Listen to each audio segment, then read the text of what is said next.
They told me, get away from her. That girl might bite. The words bounced around that marble lobby, cold and sharp, like nobody was really talking to a human being at all, just some kind of animal in crisis. And all I could think was, man, here we go again, the people who have everything but don't know a damn thing about what really matters. I remember standing there, mop in hand, right in the middle of a hurricane of whispers and power suits, just watching this tiny little girl on the floor, knees pulled up, arms locked around herself so tight, rocking back and forth, blue eyes darting wild like she was hunting for an exit in a world built without any doors for kids like her.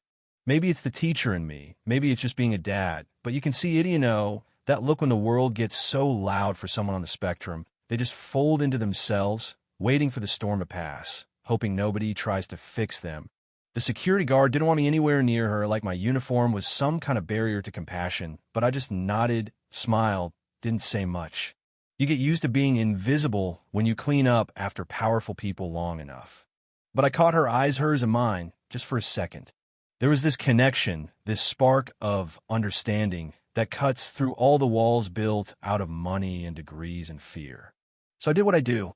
I ignored everyone else, rolled my cart over, and sat right down on the cold marble, not too close, just within sight. Reached for the soap and water and started blowing bubbles. Simple, right? Nothing special. But let me tell you, sometimes it's the small things that work the biggest magic. Those bubbles drifted through that lobby like fragile little miracles, carrying every bit of tension away, and the girl lever rocking slowed, her eyes locked onto those shimmering orbs, and the world just softened. I didn't even notice the woman up on the mezzanine, watching the whole thing like her life depended on what happened next. That woman, Gabrielle Ward, that Gabrielle Ward, the one with the skyscraper office and the wallet thick enough to buy entire zip codes, she came down those marble steps like she owned every molecule of oxygen in the building. The air changed, you know what I mean? She cut through the suits and stares, told me she needed a word, her voice, sharp as broken glass.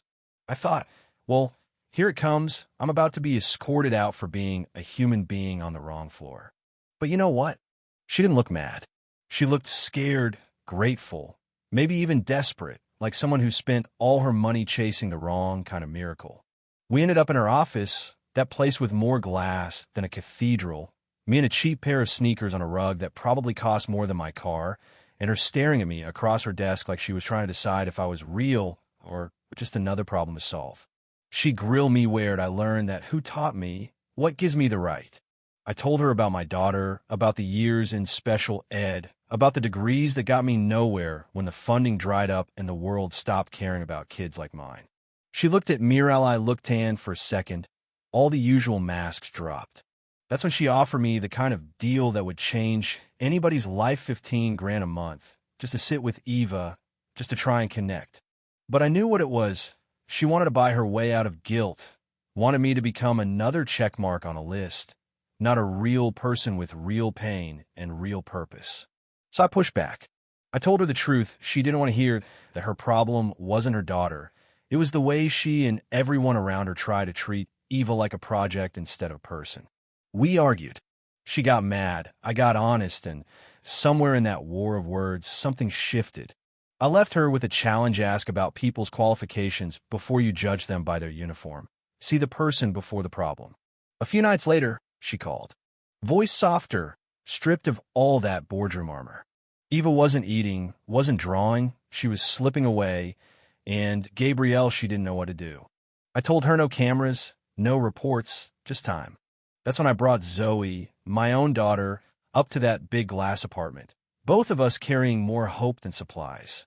Zoesh got away with people, an old soul in a teenage body. She just sat down, started painting, and within minutes, Eva was mixing colors, saying her first word in days, orange. You can't make that up. For a while, it felt like we were breaking through.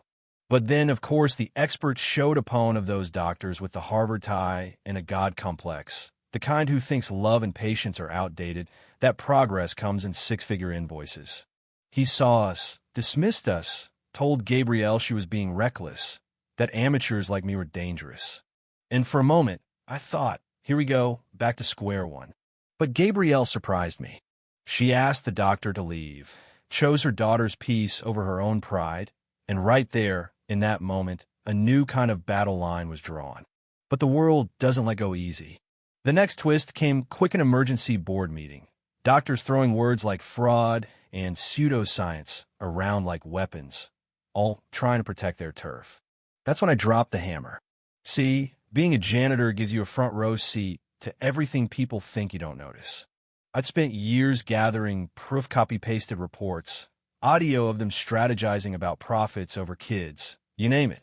With a little help from Dr. Chun, a heavy hitter from the psychology world, we brought the whole house of cards down. Investigations started, licenses got yanked, and for once, the powerful had to answer to someone they never even saw coming. In the aftermath, Eva started talking. She painted, laughed, told stories with Zoe.